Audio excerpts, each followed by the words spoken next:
When you went to the doctor's office the last time, did you feel like your doctor actually spent quality time with you? Did they sit with you? Did they listen to you?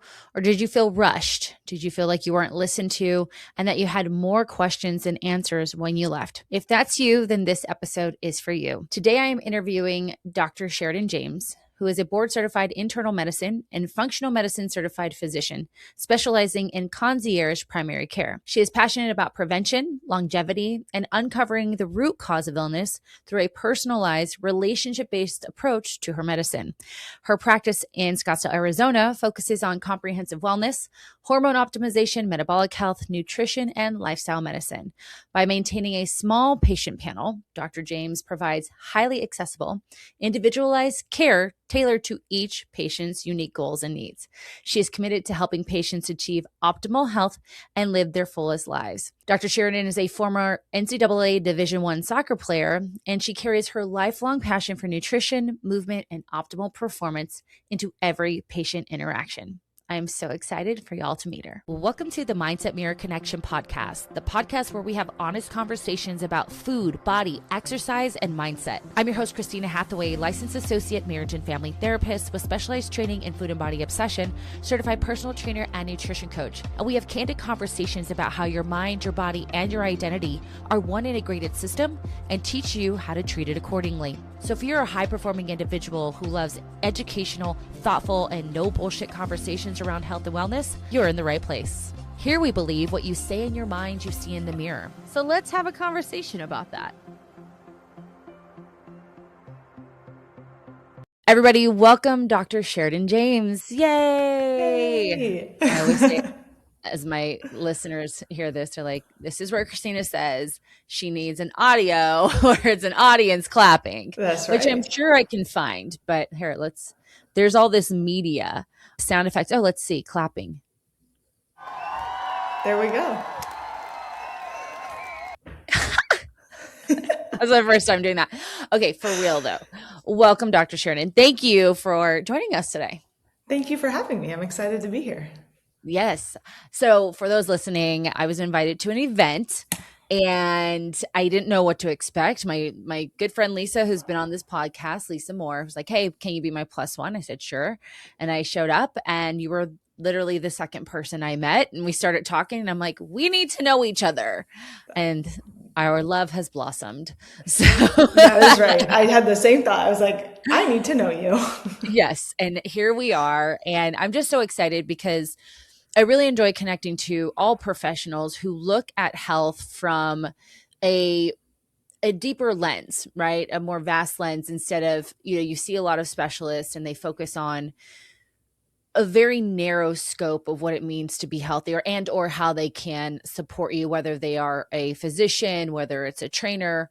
Obviously, what we do here looks at the whole body, the mind, the body, and the identity, and we create a system to support people in that way. And, in your practice, you do something very similar. And so before we kind of get into the nitty gritty, I want to talk about your story. How do you go from like the traditional medical fields that we all know and kind of hate to what you've created now, which is so Yeah. hands-on with your patients? I mean, I think it stems honestly like way back Mhm. just to like the way that I grew up. So I grew up a competitive soccer player and as far as like my entry into medicine, it's like kind of cliche. I kind of like always knew I wanted to be a doctor. My dad's an orthopedic surgeon and I just was like always fascinated with like what he did. And so I actually went into medicine thinking I wanted to be a surgeon, but then through my medical training, I like reflected on the things that were really important to me. And the whole growing up a competitive athlete thing was like very central. And so while I really liked medicine, learning how the body worked, I like wanted to integrate into that my passion for like fitness and nutrition and like just overarching health. And so that's what Mhm. kind of led me more down like the internal medicine road as opposed to a surgical pathway. And then when you're in a traditional like primary care setting, you very quickly learn you're not able to have those conversations. It's just like rapid fire, like how many patients can you see in a day? Just boom, boom, boom, checklist, like, okay, refill this med, like they need mammogram, whatever. And like Mhm. that's all you really have time for.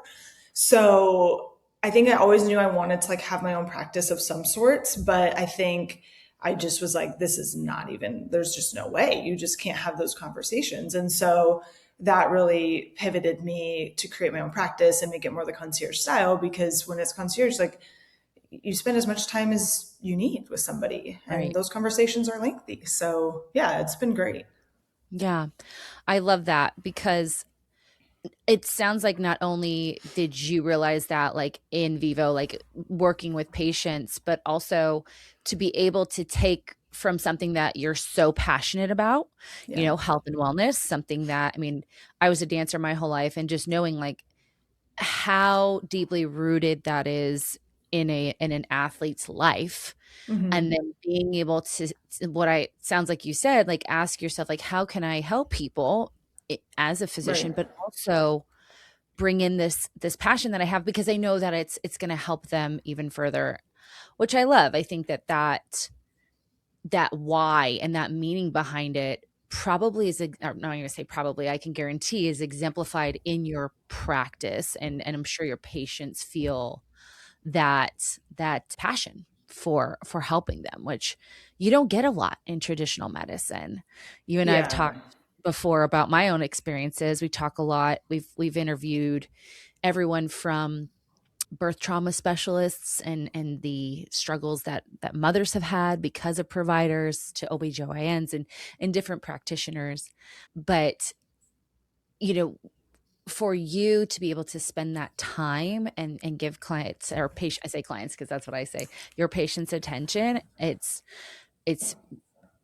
I really feel like we're moving to that pathway. Do you see that in the field? Like people are getting so frustrated with that like checkbox that they're I moving mean, I towards think that? so. You know, Mhm. it's hard. I feel like I've thought about that question. I've been asked that question, and I don't know if I'm biased because I focus so much of my time, in that world and like Mhm. side of medicine, right?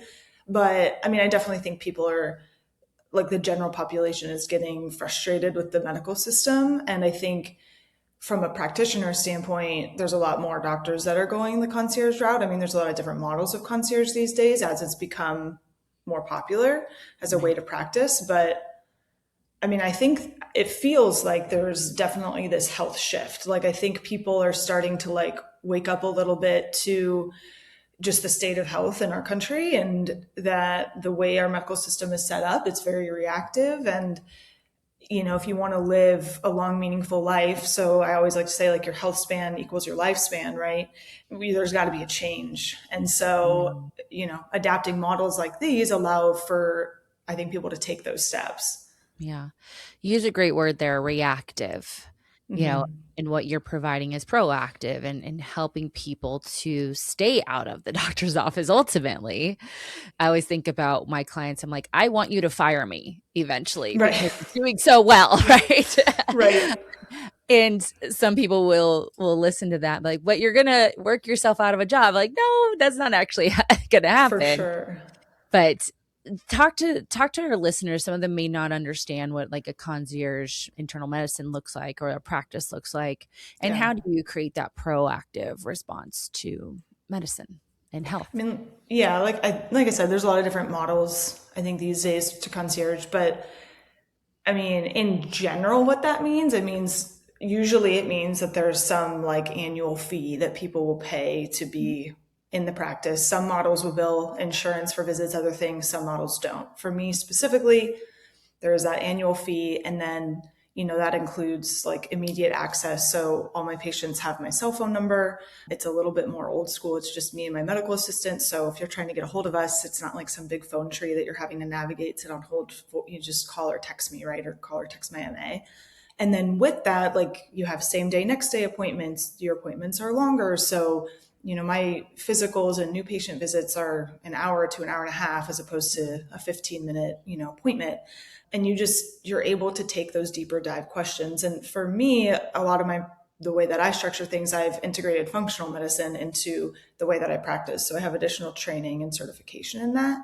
And that, I think, is where a lot of time is spent, because functional medicine, if you're not familiar with, it's about like identifying the root cause of disease. So as we talk about reactive medicine versus preventative medicine, functional medicine focuses on a lot on prevention, but Mhm. also instead of just like the knee jerk reaction to hand out a prescription medication for someone's complaint, it's more about like asking the question why. So, if someone comes to me having gut problems or whatever it may be, instead of just, again, handing out a prescription, it's like, okay, well, why is that going on? And, asking certain questions about somebody's lifestyle that might yield a deeper answer that we could Mhm. potentially reverse from a lifestyle perspective, as opposed to committing someone to taking something the rest of their lives. Yeah, absolutely. Yeah. And it's such a nice, I think for the patient themselves realizing, oh, I do have some control in this and I can be the one to heal my body. Now, not everyone thinks that. I think Hmm. because of the way the system's been set up, it's like, just give me the easy out, give me the pill. Yes. But if we train them that way and educate them, which I know that you do, and say, look, Hmm. this saves time, this saves money. You can be the person that ultimately heals yourself. And I think that's very empowering. It's incredibly empowering for For people. sure. And I think, there's obviously everyone has their own personalities and perspectives. And so, in general, like that's the beauty of concierge medicine is it's very personalized. So, like, I try and meet people where they're at. I have 90-year-old patients that very much so are just on a standard like Western medical path, and we're just helping them navigate life, and that's just is what it is, and that's great, right? Like Mhm, that's what we're doing. But then, we have our 30, 40, 50, 60-year-old, individuals that are really health forward and are motivated by the lifestyle. And then there's people mhm, that land somewhere in the middle. And I think, mhm, especially when you start diving into the functional medicine side of things, in some cases people are just you get to like a breaking point of like feeling like crap and being mhm, prescribed this or that or had this test or that test or even surgeries, right? And it's like mhm, you have enough, and so then you're definitely willing to start making a commitment, because like it's not always easy. I mean, I of very course. much try and practice what I preach, and as far as a lifestyle goes, and it's not always easy. I mean, it takes planning, and you know that, and you talk to your clients Mhm. about, that's what you help your clients do, and it's not easy, but the reward is just like so great. Absolutely. I love that. And what you're saying reminds me of there's a statistic about familial wealth, or what is it called? Generational wealth. Thank you. Thank you, brain. Generational wealth. I've got to think it when it can grab that word that was just sitting there. There's a statistic on generational wealth that, obviously the first generation, the wealth is at 100%, we'll say. Second generation, the percentage of wealth dies. And then by the third generation, the wealth, like the actual wealth is gone, right? And Hmm. I don't have the exact statistics, but the reason I'm bringing this up is this idea is that it wasn't earned. Hmm. The wealth was not earned, so therefore it wasn't cared for with the gloves that it needed to be cared for with. And I think that's true with our health when it becomes easy, right? And it's a pill or it's an injection and there's Yeah. no shift in lifestyle change. We did not earn it. And so therefore it's not until that stops working, right?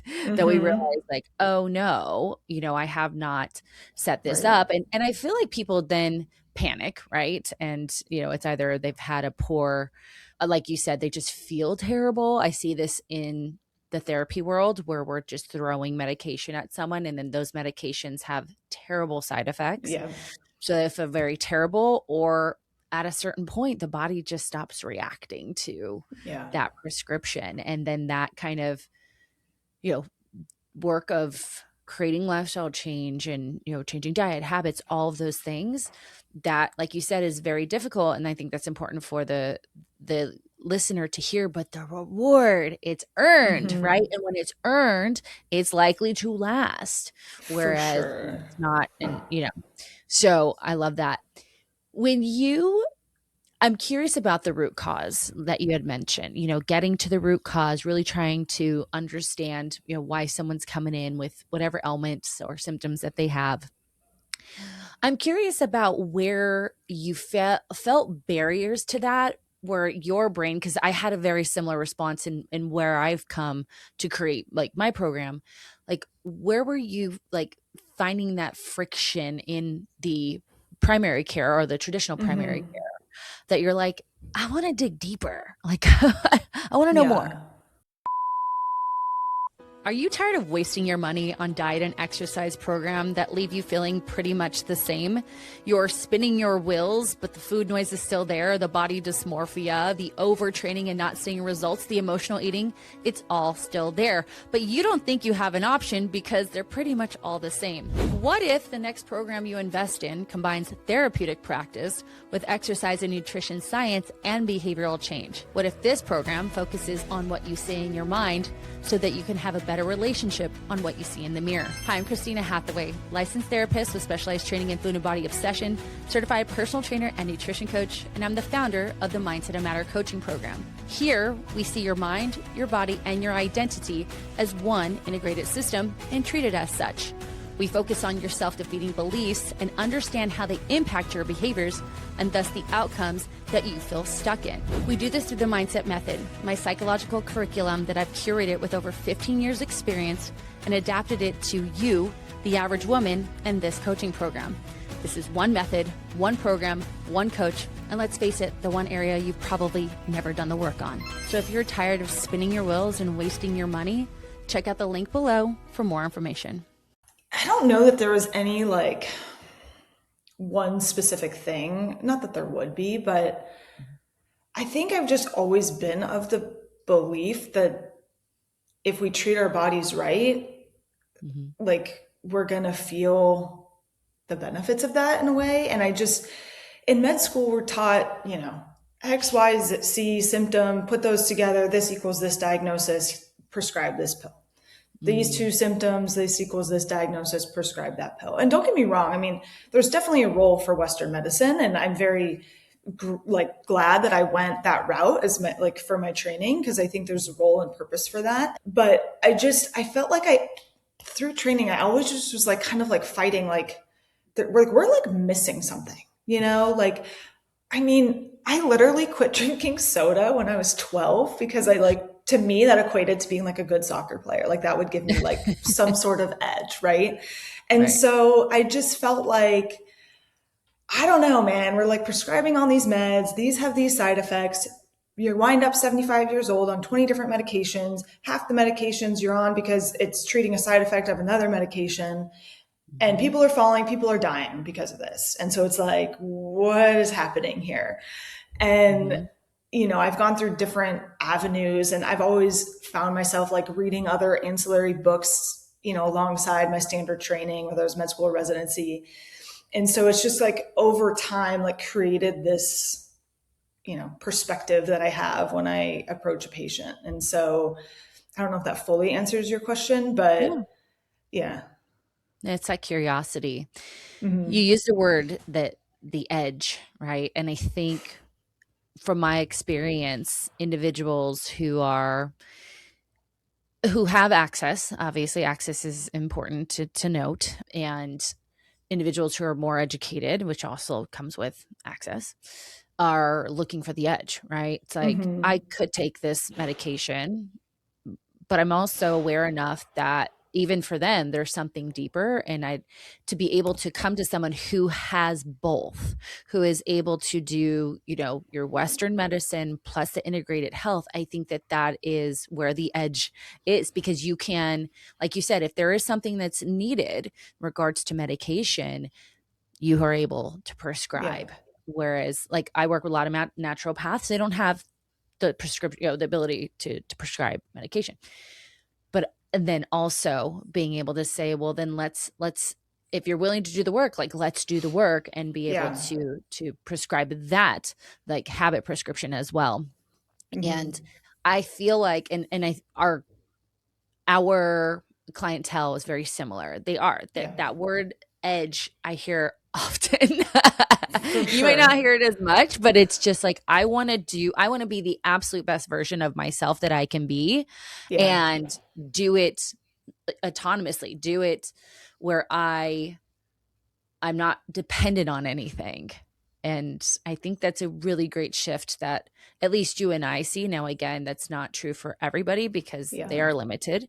But for those listening, that edge does not have to be working in concierge or working with No, Mindset and yeah. Matter. It's just thinking about what is it in my behaviors and my lifestyle, my environment that is maybe contributing to this symptom, ailment, whatever it is, and then be able to make some small changes around it. I love that. Totally. I mean, I think honestly, I think it's actually pretty simple. Like you Yeah. said, you don't have to hire you or I, to necessarily get there. Obviously, yeah, that's a great benefit, and we carry knowledge that you might not otherwise just get. But I mean, a lot of the times it's pretty basic, and the answer is right in front of you. Just unfortunately, people don't want to admit that or aren't ready to make that change. But Mhm.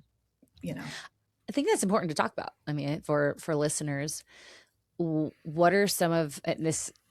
I'm going to ask this question knowing the answer is very simple, but for somebody who is listening, who's like, okay, I want to figure this out. I want to be able to make these changes. What are you usually, quote air quotes, prescribing for that?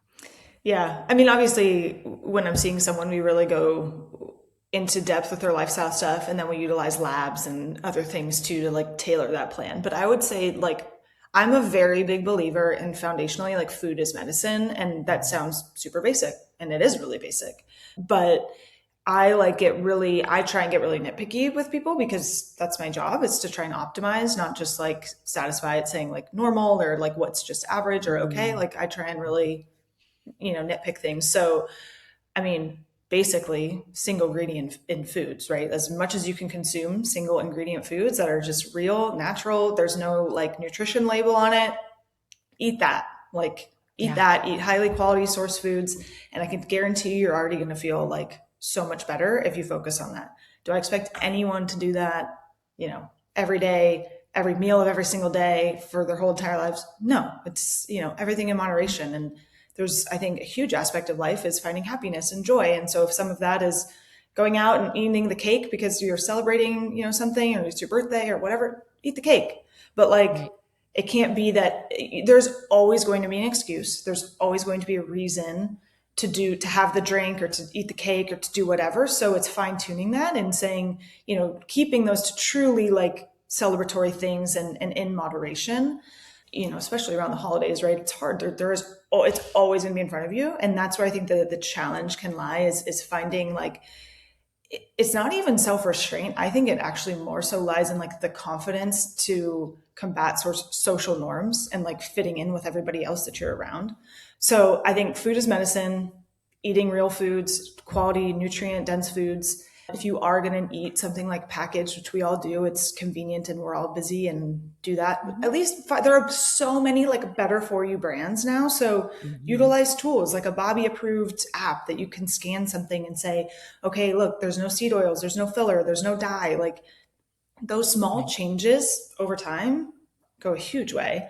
I think another huge thing is recovery. And Mm, I've really come to be like a big believer in like nervous system regulation. It's something that I'm still very much working on for myself, but just allowing space to like not be doing something and just being okay with that and mhm. focusing on sleep. I mean, sleep's a huge one. So I think foundationally food and honestly recovery are probably two. And then it's hard, like equally up there is movement for sure. Obviously, I'm a huge believer in movement, but yeah. Yeah. And I think the way you explain it is easy enough for people to understand, one ingredient. Okay, I can do that. And starting, like you said earlier, you meet them where they're at and say, okay, Hmm. well, right now, all of your meals are packaged, right? So Hmm. can we adjust that to maybe one meal that is all single ingredient foods? Yeah, Exactly. I can do Yeah. that, right? And then I love that recovery was in there as well because, we work with a lot of high performers, people are super ambitious. And especially for my female clients, I feel like my male clients do take time to golf. I mean, yes, they're Hmm. working, but they enjoy it. Like they Yeah. incorporate things that bring them joy. And well, I can't really say their golf game always brings them joy, but Yeah. At least they're outside yeah, getting some it's sun. social, they get some sunshine. Yeah. Hopefully they're drinking water. But for my female clients, they feel like they present as incredibly resilient, Hmm. but they lack that. In the definition of resilience is recovery, right? Yeah. Like being able to adapt and recover. And we tend to think that, okay, well, I did the workout, or we make recovery something that it's not. And what you just said, one of the main things is part of recovery is sleeping.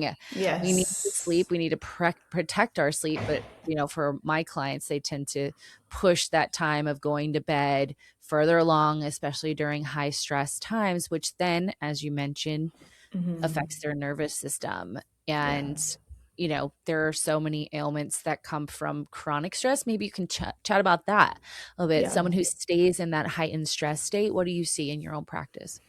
I mean, I think there's a reason, you talk about women specifically. I think there's a reason that autoimmune diseases are more prevalent in women opposed to men, right?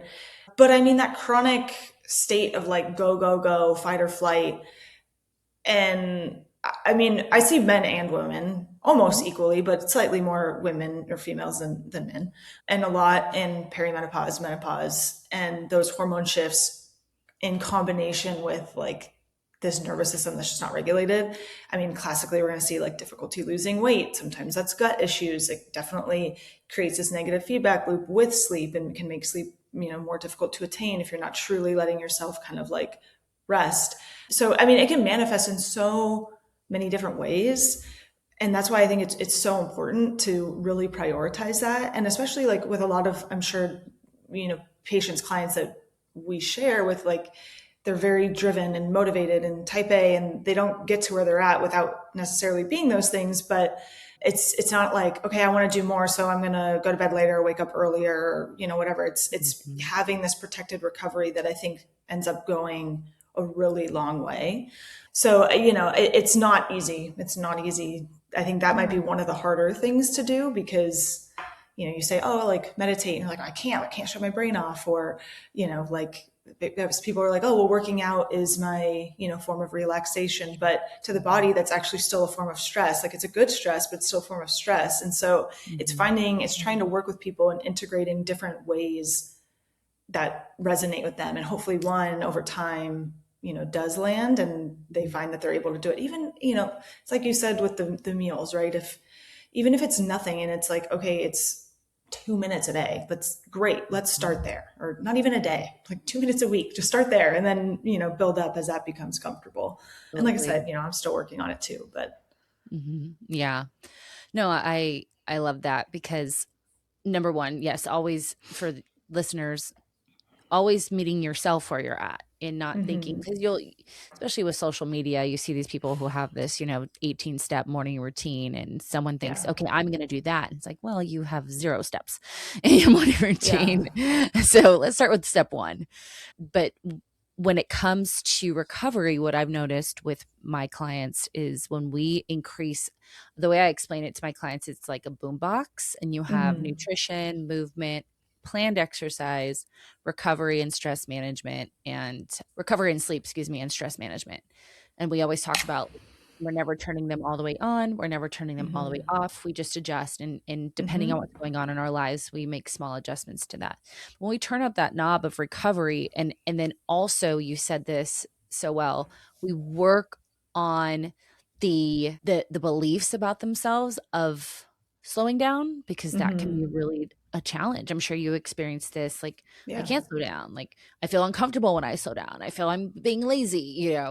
But when we put both of those things in play, the body is so brilliant, and they come back and they're like, I slept more, I made clearer decisions, I have Mm-hmm. more energy, I, this, that, the other. And that's from my experience. Like, when you put that into practice, when you see your clients changing their nutrition, I probably should have prepped you for this question. So if you don't have it off the top of your head, it's okay. Like, when you're doing, I guess my question is, like, what do you see? Like, what is the impact you see from your own patients when they start to put those two things into play, the food and the recovery? What are I mean, some I think they examples? feel clearer. I think their energy definitely boosts. Like, energy and brain fog, right? Like, not necessarily one and the same, but kind of one and the Mhm, same sometimes. mhm, So I mhm, think energy increases, brain fog clears. They honestly, mood improves too. That's, I mhm, mean, a huge aspect. And then you find that you're not necessarily able to do more. Not that we want you to do more, but you're like able to execute in a better way, right? More Like, efficient. yeah, you're more efficient. And so it really is amazing. I don't think that sleep or recovery should be underestimated. I mean, I just saw something about how Rafael, I think it was Rafael Nadal, Hmm. like his training team, if you don't know who he is, he's a Hmm. like world renowned tennis player, but he like 12 hours of sleep. It was a mandated thing. His training schedule would adjust around that. And the reason for that is because his reactive time was so much more, it was so improved when he slept Hmm. 12 hours. And it's like, obviously that's not feasible for everybody. As a professional athlete, I'm sure he has a little bit more flexibility in his schedule, but still Right. the principle is there, right? Is just being able to emphasize that and not feel guilty about it. Absolutely. I agree that guilt part is a big deal for a lot of clients, especially when they have so much on their plates. But I know, I'm sure you've been there, like as a business owner myself, like when I try to do anything after 8 p.m., it's not good work. It's not good. No. Even after 6 p.m. at this point. So I love that. I just love this is so selfish, but I'm like, all right, good. Like I'm doing this right. Because everything you're saying, like I absolutely protect my sleep. Like Oh it's yeah. something that I will never get off my schedule. Like I'm afraid when I go to Europe in a couple of weeks to get off my sleep schedule. Like Yeah. I'm terrified that I'm not going to get back on it, but I Yeah. know My I'll be able to friends have it. know that like there is very little that will make me stay up past like 8:45. Like Mhm. Same. even lately, my daughter, she's been going to sleep a little bit later. And by later, I mean like 8:15, 8:30. So that's encroaching on like I want to be asleep at 8:15 Hmm. latest. And so I'll like text a friend back at 8:30 and she's like, wow, you've been texting me late kind of. And I'm like, I know, I gotta get this girl down. I gotta put her to sleep. She's Yeah, can't become a that's night so owl on funny. me. Have you seen those memes where it's like you up at like 5 a.m. texting back your friends who text you at 9 a.m. Yeah. or 9 p.m.? That's Yes. us. That's us I love it. 100%. I'm glad that you brought up like perimenopause and menopause. Obviously, it's and for a good reason. I'm glad that we are talking about it more and Yeah. that we are putting more attention on it. There's more physicians that are doing trainings and certifications around it. But for the women in your practice who I'm curious how you approach things like labs, because I know for a gazillion of my clients, they went to a primary care physician. Labs are Hmm. fine. Labs are great. Labs are okay. Hmm. Symptoms not fine. They are not feeling good. How would you approach someone like that? And why do what do you see from that approach differing Well, I've from had patients traditional? that will come, they're postmenopausal, they've come to me as a new patient saying that they got their labs done and they show me the labs and they said, oh, the ordering provider said everything was fine and normal. Well, it was normal. It was normal postmenopausal hormones, which are low. They don't exist. Right. So they're normal, They're but that's not normal. that's not where we want you to be, right? So for the right candidate, right, if somebody's safe and able to take hormone replacement therapy, we don't want you to be in the normal postmenopausal range. The idea with hormone replacement therapy is to try and get you kind of boosted back up to those premenopausal levels so that way you can feel good, sleep well, your bone density is going to be protected, cardiovascular risk and dementia risk decrease. So, that is number one. Number two, there really isn't actually like clear cut guidelines as far as like, you know, Christina's estrogen needs to be at this level in your blood to get you to protective benefits like from bone density from like Mm, for example, right? We don't necessarily have that, but we do have some guideline as to say, okay, it should be within this range, right? So I do think to some extent when we're doing hormone replacement therapy, follow up labs are not everything. They right. definitely need to be checked in on and followed and monitored, but they're a guide, right? So you utilize both how the patient is feeling, what they're experiencing, and then the labs as a combination of saying, okay, we're way off on this one, or it looks pretty good, but some of the data suggests we should be a little bit higher for those protective benefits. So that's usually how I approach it, and it's the same thing, right? It's meeting somebody where they're at. So Mhm. some people come to me, they're like, I don't have any symptoms. Like, why do I need to be on this?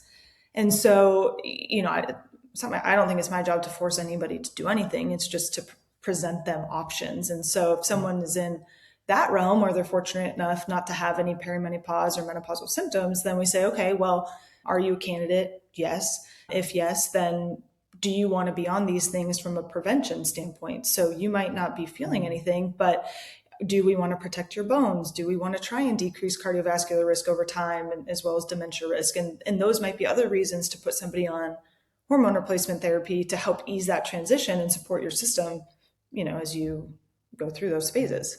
Yeah. I think that's wonderful that you're able to educate them and you get to take that time with them to have those conversations, right? Yeah. Oftentimes from my clients' experience and my own experience, it's very dismissive. If the labs look fine, there's really not a conversation after that. But not only being able to review the labs and work with whatever it is that you're seeing, but also hearing and then being able to say these are also the benefits, right? Now, Right. you made me think of myself because I don't have a uterus, right? I don't have a period, and I've toyed with starting estrogen really for some symptoms, but also you reminded me like the preventative symptom or the preventative Mm-hmm. health that the estrogen provides. And yeah, I'm thinking of my own physician, like we don't have those conversations. And I think Yeah. that's just it's so wonderful that you provide that service for your patients. And again, that I think of how that one conversation impacts so many others. And you may not think of that, but when I asked my mom about when she went into perimenopause, she too had a hysterectomy in her 30s, like for the Mm-hmm. same reason that I did. So wasn't really sure, right? Mm-hmm. Um, and didn't really have any information. I mean, this is back when, before, hormone replacement, even before the women's health study or the Initiative. Yeah. WHI. Yeah. Mm-hmm. So she had no clue about anything. But when you're able to sit down with those patients and not just say, this is, your symptoms or your labs are fine and dismiss you, but have those conversations, they then can say to someone else like, oh, this is what I learned. And then when their Mm-hmm. daughters or their nieces or whomever comes in, like you just said it, we set up people the more that we educate them. And I just think it's a really a game changer what you're doing, Oh, thanks. and I just kudos to you. Thank you. I want to jump into yeah. I want to jump into mindset because obviously our slogan is what you say in your mind, you see in the mirror. And now, obviously, you work with integrative health, traditional health. Where does mental health come into your patients' physical needs? And do you do any work around that or notice any need in work around that? I mean, yeah, we definitely talk about that. Part of just the standard, I mean, I never like to use the word standard, but I do have like, stuff that I typically always cover, right? And part of Mhm. that is stress level and mood and energy, which I think kind of in combination all can equate to like mental health. Obviously, certain patients have a certain level of comfort with me. Others maybe haven't cracked in and feel like they want to talk to me about all that stuff. Obviously, I hope that they do and will if there's any sort of problem. But I think there's such a mind body connection. And so I think focusing on mental health is obviously imperative. And whether that's even as, you know, not simple, simple is definitely not the right word, but as when we were talking about earlier, just like the guilt aspect when it comes to recovery. So like how you're approaching yourself as a human being, right? And your mentality towards yourself versus things, like warranting potentially medication, like depression, anxiety that could be, you know, impacting someone's day to day. So I think that there's a huge need in the medical world to continue to talk about that, right? So similar to like hormones, like I feel like we're talking a lot about hormones and all these things. I think it's gone along, like we've come a long way in mental Mhm. health, but I think there's still a long way to go as far as like releasing any sort of stigma around it. I mean, I think that it's still somewhat there, and some people potentially even in like these higher up roles in big companies feel a little bit like, they don't want to talk about it, or I don't know, they just want to Mhm. shove it aside and just keep going like they're not tough. But I do think it needs to be talked about. Yeah. You make a good point of like that mind body connection. And I think that as any sort of healthcare provider, we have to look at the mind, the brain is literally connected to everything else Yeah. and the nervous system. We we send you to the psychiatrist or the psychologist for your mind, and we send you to the physician for your body. Mm-hmm. When you said something earlier that I want to come back to in this conversation about autoimmune issues, because I follow Dr. Gabor Mate. Are you familiar with him? Mm-mm. So he is a physician. I don't remember his credentials specifically, but has moved into mental health. And he does a lot of work around people with trauma and the physiological or like illnesses, ailments that people tend to have due to trauma. Mm-hmm.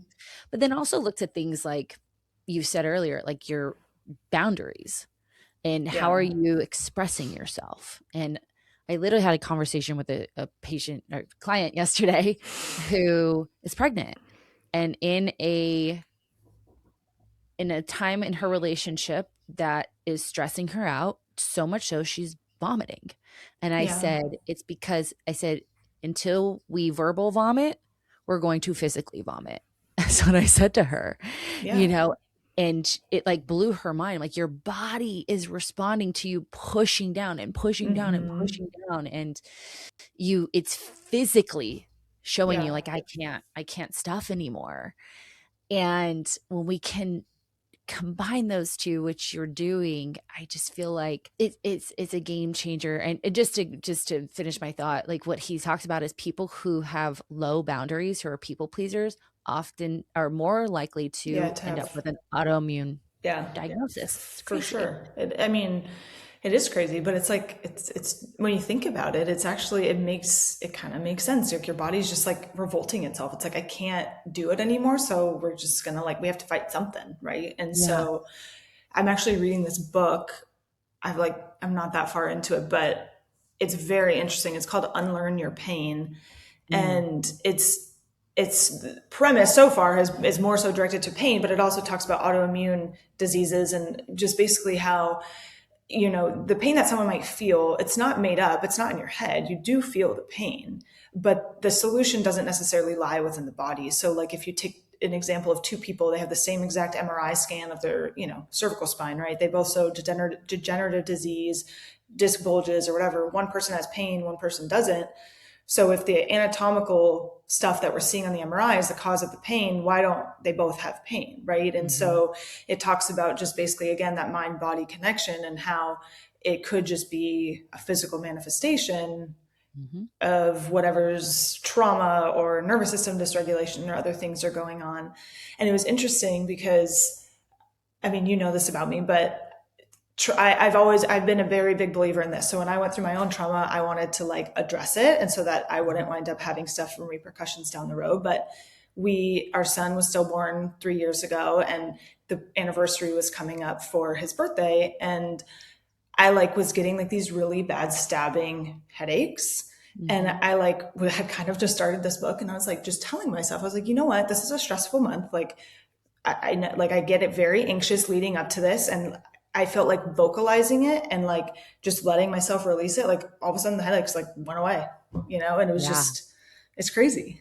Yeah, it really is. And I truly believe in what you're talking about because I mean, I've seen it with clients, I've seen it in myself.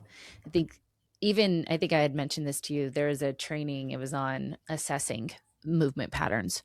And he spoke about that. He spoke Mm-hmm. about pain versus injury, right? Mm-hmm. And what actually is something that's going to restrict you, and pain is not always something that will restrict you, whereas if my bone Right. is broken, it is Yeah, restricted, right? And exactly. even then it may not, I mean, I've never broken a bone, so I'm sure it's painful. We are polar opposites. I've broken like 12. Okay, you can have all the bones for me. Yeah. But I just, and he talks about like nervous system capacity and load and how that Mm-hmm. interferes with that, or it should not interferes, but how that can affect the person's response to the pain, Right. which Right. is so important. And that's why I love that integrative part of medicine, and Mm-hmm. not even just looking at it from food, but again, I think that goes with recovery.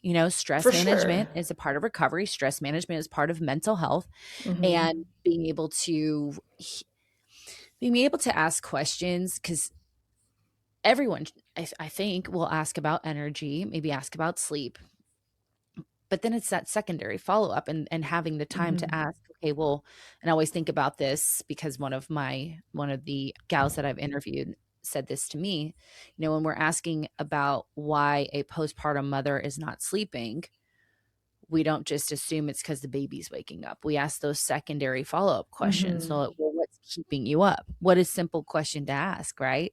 And if Right. she's like, oh, I have racing thoughts, that's a totally different Right. conversation than I've got to wake up and feed the Feed the baby. baby. Yeah, So totally. I Totally. love that you do that. Amazing. Yeah. Good, good. So for those listeners, and hopefully y'all listening, this is not true for you, but they've been kind of coasting in the reactive model, right? And they're just like, I want to get off these medications. I want to take a break. What's the first shift? I think we've already touched on this, but just in case it's a different answer that you'd want them to make this week in an effort to try to This week. get off the I reactive train. mean, I would start the first step, I feel like, is almost like a self reflection, right? It's not actually doing Mm. anything as far as like change in your lifestyle. I would challenge somebody to reflect and like literally focus on what you're doing on a day to day. So, like, what do you do when you wake up? Where's your mind at? How are you spending your minutes and hours? And are you eating intentionally? Are you just scarfing food down? Are you, Mm. so because if you don't do that, then how do you even know where to begin, right? And what is the biggest rate limiting factor? So because there's so much, it's such a multifaceted thing. Like there's so many Mhm. things that one could do, but everyone needs to reflect on what does their Love day to that. day look like, right? And then say, okay, where's my capacity at, and what do I actually feel like I can do based on Mhm. like how I currently am operating, and then make a game plan. I'm a big believer in like writing out your goals. So write Mhm. out like, all right, I'm gonna, instead of eating out every night this week, I intend and set out to cook one home cooked meal or whatever it is. So that would probably be my place to start. I love that answer. As perfect, perfect answer. Good answer, like Yay. they do on Family Feud. you have to you have to be aware. You have to gain awareness because that Hmm. takes you out of, this, unconscious incompetence to like consciously competent about, oh, that's what I do. That doesn't mean that you know how to change it, Right. but at least you have a record of, okay, this is the data, and like you said, based on where I'm at, what's a small change that I can make this week? And it's really that easy, and then you just keep Hmm. repeating that cycle until you feel like you've created a routine that you can be Yeah. consistent with, and Hmm. then stay consistent with it. And it's boring. Being healthy is boring, guys. I'm not It gonna lie to is. you. But it It's feels it feels so much better than the alternative. Listen, I'm so thankful, and I okay. So I've been thinking about this because I have a lot of symptoms of perimenopause, but then I compare myself to other women. I'm like, I sleep so well, like my body comp, but also started testosterone. But my body comp has always been good. But since I started testosterone, I'm like, wow, this is nice. Like his little added benefit. Yeah. I'm like, okay. But I also I was like, am I making it up that I made perimenopause? Because I've had obviously the hysterectomy, but kept my ovaries. And I'm like, is this gonna like hit me in the face like down the line and I'm gonna like not sleep? I've literally been in this conversation with myself this week, not really sure why, but Yeah. I'm hoping that, as because of, as you said earlier, you said that, the way that you treat your health. I forgot the phrase itself, but like how you treat your Oh, body is like how healthy you're going to be. I'm yeah. hoping that is working for me in I'm this sure it transitional is. life. 100%. Absolutely. Amazing. Okay, so we like to do a little rapid fire, and they're just a few questions. They're called mindset moments. So, what's your favorite way to quiet the stress and noise in your life? Lately, it's actually kind of silly. So we have a home gym set up. Mm-hmm. I will go out there and just lay on the mat and like just lay there for like Hmm. 15 minutes. and it's hot as crap back there because we don't have AC any, which I Mhm. like, but I just lay there and I just turn my phone off because my phone, with part of my job, is obviously I have it all the time. And I Mhm. actually just like set it aside and I just shut my eyes and I just lay there and it's amazing. Love it. Love it. Yeah. Love it. Good. What's one mindset shift that has transformed your approach to your personal health? I would say the recovery aspect, that was a big hurdle I think for me to overcome, was allowing myself recovery Mhm. and not feeling guilty about it. And Yeah. with that, I think comes boundaries, right? Because you say no to certain things if you don't have the capacity to do that, and not feeling bad about it. That's been a game changer for me. Yeah. I love that. Yeah. Allowing yourself to be. I always say you're not Hmm. human doings, you're human beings. Yes. I wrote one down, but what is one book or resource that has greatly influenced your approach to health and wellness? One book. I have Unlearn Your Wow. Pain, which we'll put in the show notes. Yeah, I mean that, and that's a new one for sure. I mean, there's a lot of controversy around him lately, but Peter Attia's book Outlive, I think Mhm. he's a little less functional medicine, I would say, than I am. But as far as like more in-depth examination of patients, his approach to certain things, I really liked that book. Outlive is a Mhm. great book. There's another book called How Not to Die that I have in my office that patients get a kick out of. That's And awesome. yeah, that one's about like, it's more about like plant-based eating, which I kind of did for a while, but I've shifted out of. But it's also just, it was kind of that was like my entry, I think, into like the food as medicine kind of realm of things. So that Mhm. definitely kind of kickstarted my curiosity. Wow, love that. You Yeah. had mentioned apps that are Bobby approved. Is that what you had said? Yeah, that's my go-to one. There's another one. I can't ever remember the name of it. I think it starts with a P or something. But Bobby Approved is one that I classically recommend to my patients. It's Okay. literally an app that you can scan the barcode of whatever in the grocery store and it says thumbs up, Bobby approved, thumbs down, it's not. That's And he's awesome. very nitpicky like I am with ingredients. So if it's not Bobby approved, that means something's in there that's like not going to serve you well. Is there a chain? And I'm thinking of a few that, because a lot of our clients obviously are very busy, and I try to give them like the most convenient foods that are going to give them the Yeah. nutrients that they need. Is there any place that you prefer to shop You mean over others? groceries or like to eat Yeah, out? grocery store. I Like is shop at Trader Whole Joe's okay? Foods. I shop at Whole Foods and Sprouts. Okay. I shop at Whole Yeah. Foods, Sprouts. Yeah. I love this. I love the Whole Foods family meal. Have you seen this Oh, deal? no. Uh-uh. Girl, it's $35. You go to, so you go, where the hot plates and the salad bar are. Mm-hmm. You go to the back and you'll see all these chicken breasts, steak, veggies. It's all prepared and it's $35. And you Oh, get, wow. it's literally this big. You get Yeah. just full of like chicken. It's 10 ounces of chicken, cooked chicken. Wow. I did Brussels and then sweet potatoes this time because my husband's out of town. Best meal Nice. prep. Does he Best not meal like prep. sweet potatoes? No, I don't want to buy groceries Oh, yeah, yeah, yeah. because he's gone, and so I literally get that and then a side of the what is it? The cucumber noodle salad, and I will use that chicken for din like, I will get 8 meals out of that thing with the Yeah. cucumber noodle salad. It's my That's fave. awesome. Yeah. Yeah. All right, where can people find you? Because I Mm-hmm. feel like everyone should know you. So where can they find you? Website is just my first and last name, so SheridanJamesMD.com. That's the way to contact me. My number's on there, contact form. I do have an Instagram, same thing, Sheridan James MD, so you can find me on there too. Amazing. Well, we will Yeah. definitely put that in the show notes.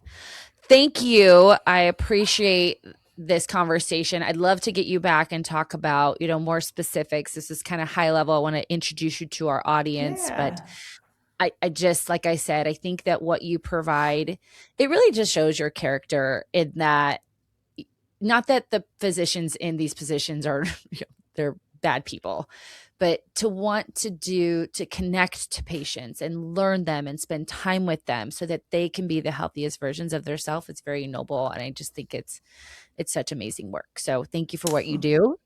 Thank you. And Thank for you for y'all what you do. listening, oh, thanks. Thanks. Yeah. So I'm What here. you do is amazing. Yeah. For those of you listening, thank you for listening. If you are someone who has a family member or a friend who is struggling in that reactive approach to medicine, please share this episode with them. Obviously, Dr. James has so much knowledge, and there is someone like you in your state or hopefully country where y'all are listening, because we got people listening all over this world, which is pretty cool. That's awesome. Speaking of that, if you have not already, make sure to hit that subscribe button on YouTube. If you're listening in your ears, hit that follow button on Spotify or Apple Podcasts. And if you really love us, we'd love a 5-star rating and review. But other than that, Dr. James and I are going to leave you reminding you that what you see in your mind, you see in the mirror. Bye-bye.